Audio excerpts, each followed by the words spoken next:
I'm so happy to see. I thought you were gonna have like a couple of people. It's more than that. Yeah, I'm happy about seeing different people, different areas, and yeah. Well, all this process of this exhibition started 2019. I got another grant from Willmar Main Street to develop all the project. Now I got, and thank you to Slack, that I got another grant to reprint and get some other stuff to make it work here. And what comes to your mind when you think about a wedding? Volunteers? No volunteers? Small town? Small town? Small town? Anything else? Lake on the north end of town. Lakes, yeah, lakes. Any other, when you think about Willmar and when you think about diversity? Yes? Trains? Good. We have a prize for this gentleman. Who's my son? Thank you both that are here. So when we think about Willmar and diversity, I think that the first thing that I comes to mind is all this variety of people. It's like so much different people coming from different places, all different like cultural backgrounds. And when you see that, it's the first question was, do we value that enough? Have you think about this? Like when people start thinking about the otherness or the diversity or the difference, some people say, I'm tolerant. Well, I don't think that's enough. I think that's the first step though.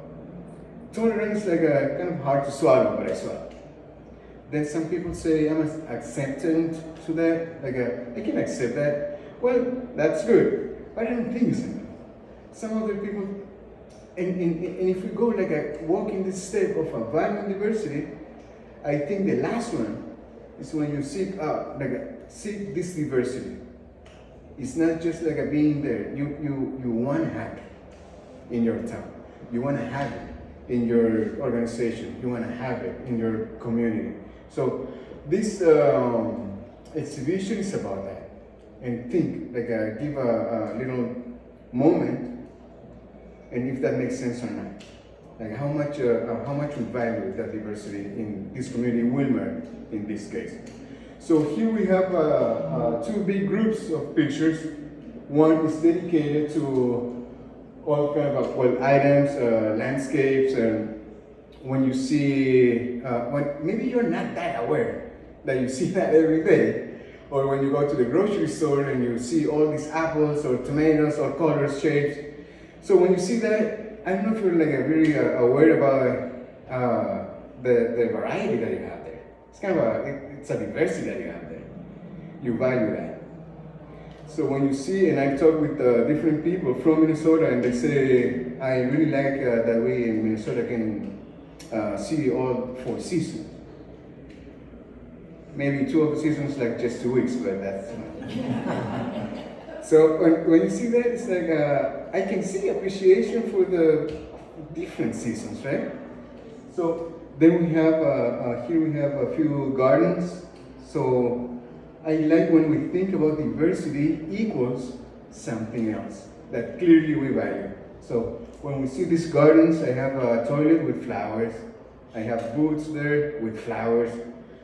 So when you see that, it's totally different, but you value both, right? You find like cool, you find like, oh, that's nice. So that's when creativity opens the door for diversity, and we think that's good. So what also we have the example of the seasons is the same thing. You're feeling that diversity in your body, in your skin, the warmth, the cold. Here I'm from Chile. I didn't know a lot about winter. I thought I did, but I didn't. Yeah, it was hard to learn. Black ice was the hardest. Yes. So then we have clouds and sunsets. I love those. All different shapes, different colors. We value that. Even like different spots in downtown, like down and start to heaven, like over the bridge on First Street. So we see that, that's cool. That's not following the standards, but it's cool, right? So it's the same thing when we talk about diversity. It's not about like maybe following standards. It's like see all the aspects that a human being or creativity can give to life. So that's the first group of pictures. And the second group, that is the room over there, it's about the diversity in human beings. So the question that connects both rooms, both groups of pictures, is why if you guys agree with me in this part of valuing diversity and variety, why it's sometimes so hard with human beings? So there is something that we learn, I think at some point, I don't know when, but prevent us to mix us like a lot. It's something like, okay, I can see we're different, but really I'm not really interested. There's no curiosity there. There's not a door, not a window to like be more like a community, right? More like let's be one. So there's another concept, I'm not gonna give like a whole lecture here, but there's a concept that you need to maybe think a little bit about community awareness. Like who's your community? So in that way, maybe we have that clear, maybe we will seek out this diversity. And I would like to, or I would want to talk with them and mix up maybe the cultures, because sometimes that happens. And when it's spontaneous, it's the best way that I can see people can live together at the end. So yeah, enjoy the pictures. If you have questions, it's open for questions. Questions? No? Complaints? I tolerate complaints. I'm not seeking out that. Wonderful story. John and I know each other through university. Tell us how did you land in Willmar? How I learned in Willmar? Well, from Chile, South America, I landed here. I came here 2017, and I got this plan, a project with a family. So I came to this country. Didn't work well at some point, so I got here mainly for my kids that they are there. So those are my motives to life, to live, to be here alive.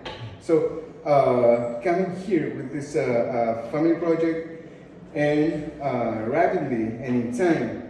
Now I wouldn't say like that rapidly, but slowly, yes. Like getting more in like in love with the town. Like at first point, and I want to be very transparent about that, because I think that's the only way that we create safe space and that we can talk about our differences.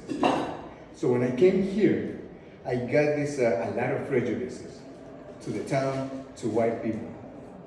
I can say that.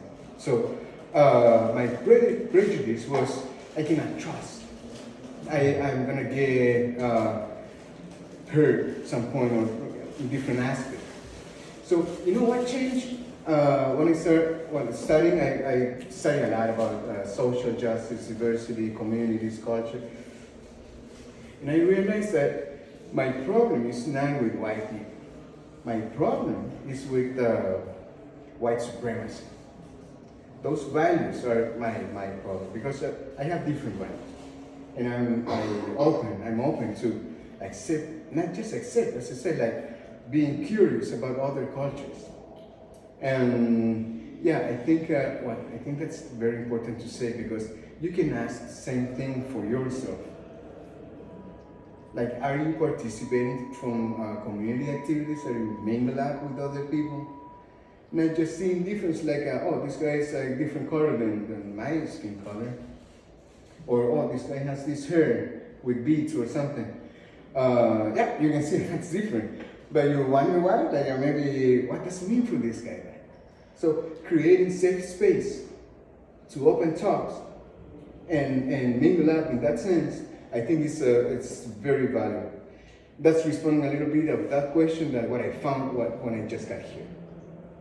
Before what I did in Chile, I was a director of OT program, occupational therapist. That's my background. OT is there.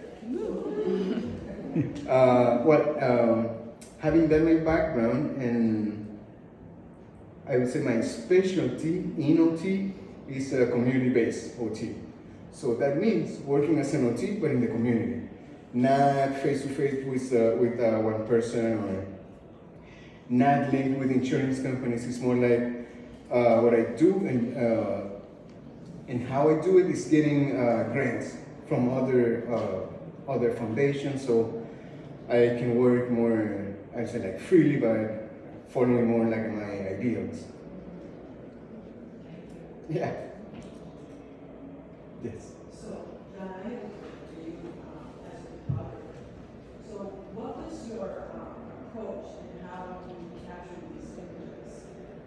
Chemical places, and you have obviously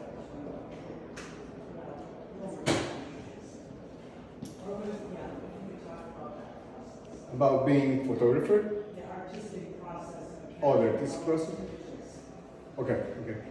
Well, that's a good question. It's a little bit of OT there. You know, OT, occupational therapy, it's a lot about the activities that human beings perform in the environment, but what is important is how they perform that, or under what roles. So when we talk about photographer, the question could be, is everyone that takes pictures is a photographer? Or maybe the person that just studied photography is a photographer? Who's a photographer?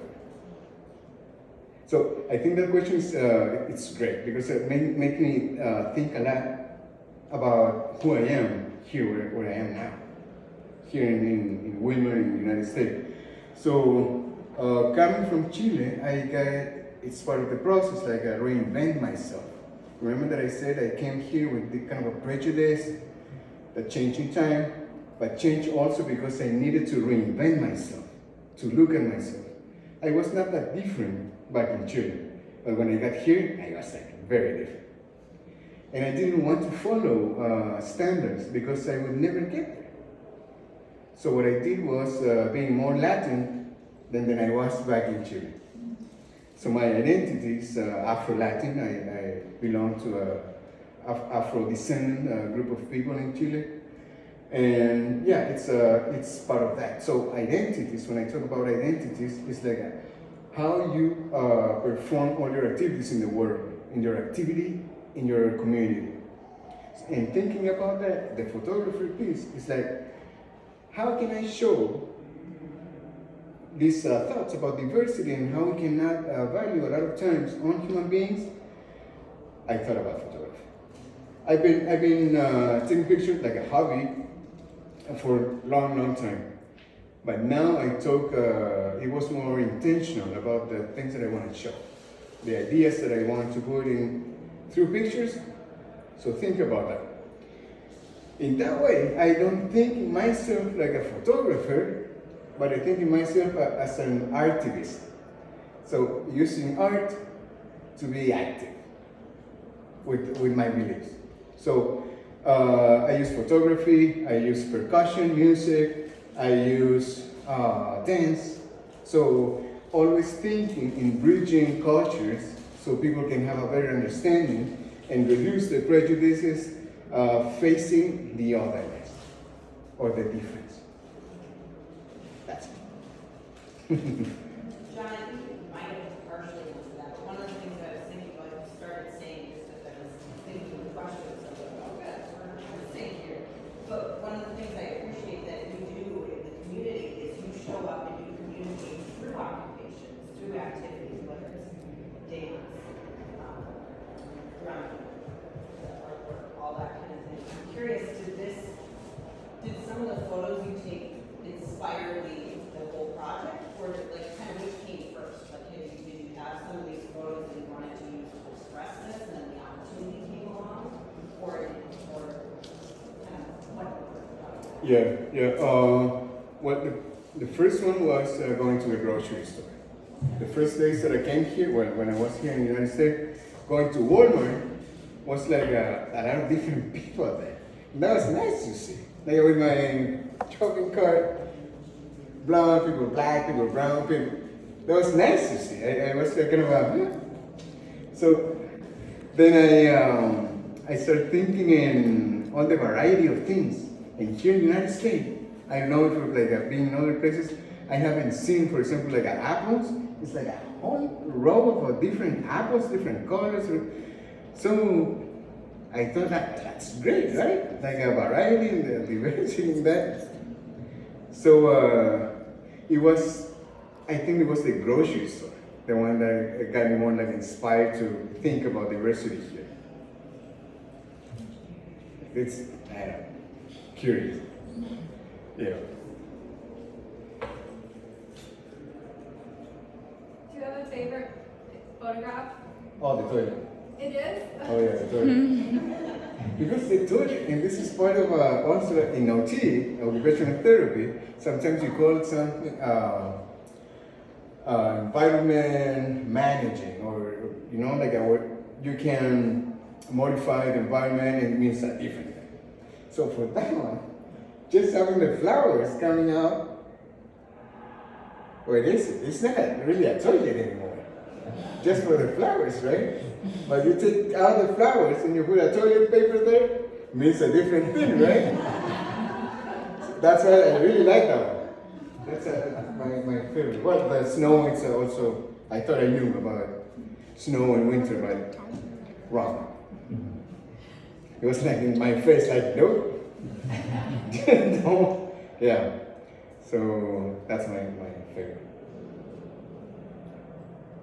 John, you're saying you thought you knew about winter. Do you like winter? Oh, that's a good question. I like this winter, just like yeah, mine. It's hard for me winter. Too so cold. And I don't think I got the catch yet.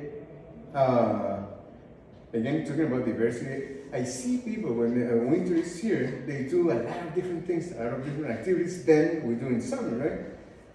Again, autistic, that's a diversity of occupations that we do. But I'm not there yet. I don't know if yeah. I've been here for 7 years. But yeah, it's hard. Maybe get a snowmobile or something. We change that. But the other thing is the clothes. When you're used to use or wear certain clothes, it's hard for you to change that.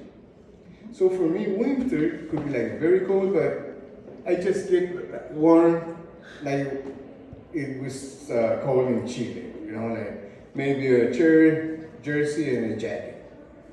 And that's okay for me. I cannot do the boots, the snow pants, and the jacket. It's too much for me. Yeah, that's my own fault. Maybe I could enjoy more. I'm gonna practice that.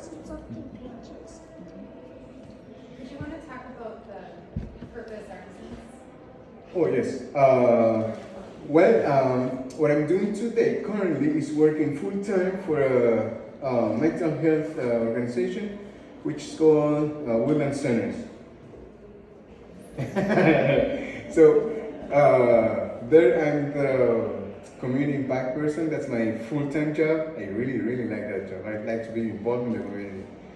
And I would say like part-time, we started with Nicole 2 years ago, this non-profit, Purpose Artisans. So Purpose Artisans is just, is focused on diversity, social justice, talking and working on projects in the community. We got an important project back in when COVID was hitting hard. We got to present that one in a World Congress of Tea in France, like recently. We hope we go to North Carolina soon because we got selected for another award. So Purpose Artisans is our non-profit focus with all this social charge there. 2 Q codes there. One is for the website and the other one is for the Facebook. Both are linked right now with the gallery, like an online version, like a virtual version.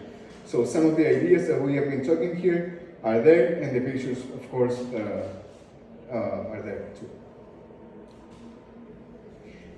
someone was gonna ask something? Oh, I was gonna say thank you just before we do all, or before we close everything out, because one, I would say thank you for taking this opportunity to do this and put it out there. Like, this is gonna be here till the end of October, is that right?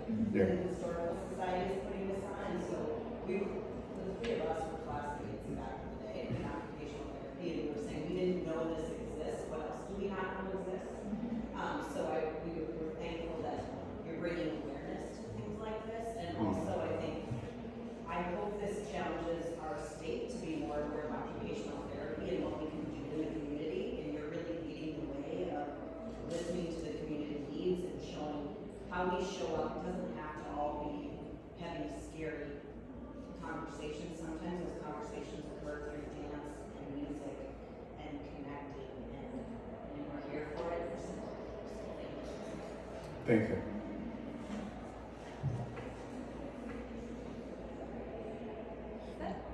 Yeah, no more questions, complaints?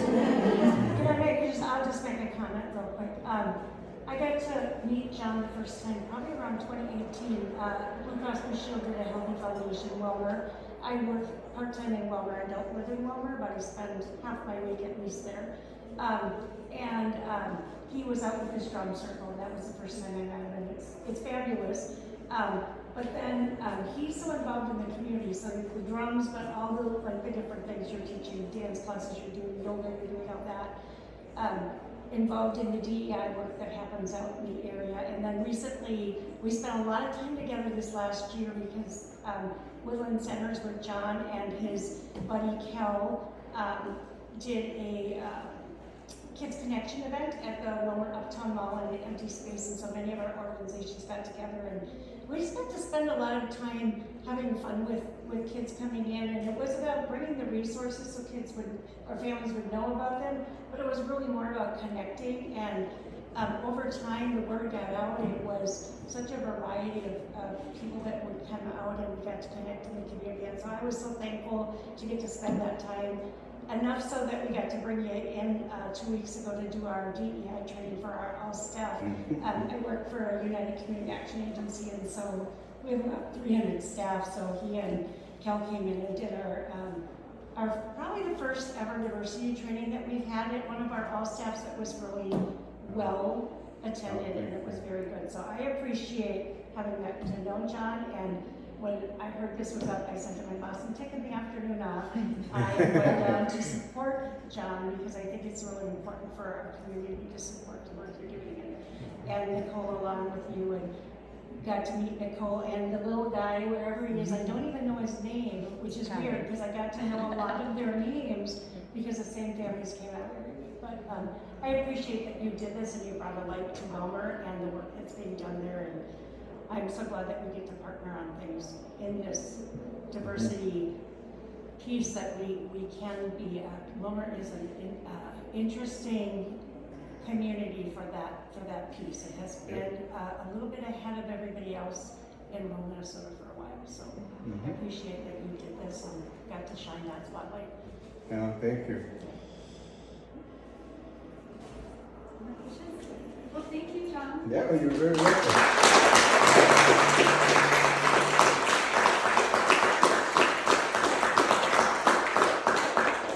So our event officially goes till 7, so feel free to hang out, have some more food, and chat more with John. Yes. Thank you. Thanks, everybody.